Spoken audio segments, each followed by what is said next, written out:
Есть в нашем городе небольшое кафе на углу двух тихих улиц. Место, казалось бы, ничем не примечательное. Старинный дом с высокими окнами, выходящими на оживленный перекресток, несколько столиков внутри, приглушенный свет и запах свежей выпечки.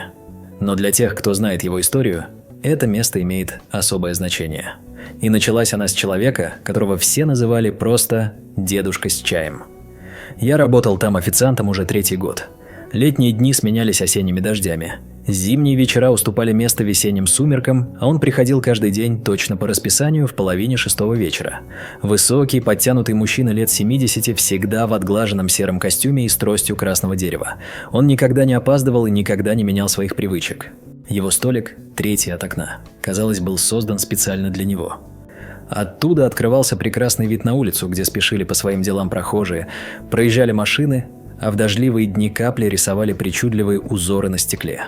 Каждый раз он доставал из внутреннего кармана пиджака потертый кожаный блокнот в коричневой обложке и старомодную перьевую ручку. «Чай, пожалуйста», — говорил он своим тихим, но уверенным голосом, — «и чайник с горячей водой». Это был его неизменный заказ. Никаких пирожных, никаких бутербродов, только чай и горячая вода. Он мог просидеть так часами, изредка делая глоток и что-то записывая в свой блокнот. Помню, как впервые попытался завести с ним разговор.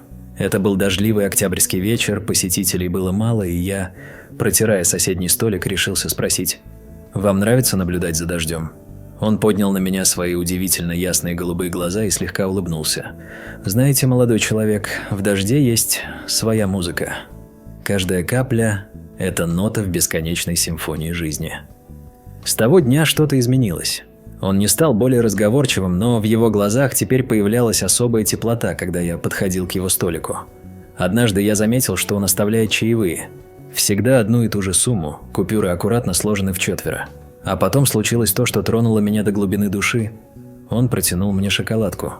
«Просто так, за доброту», — сказал он тогда.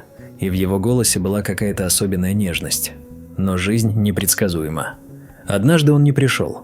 Его столик остался пустым, чайник с горячей водой так и не понадобился. День прошел, потом другой, неделя. Мы все чувствовали, что что-то не так. Кафе словно потеряло частичку своей души. Новость о его смерти пришла неожиданно.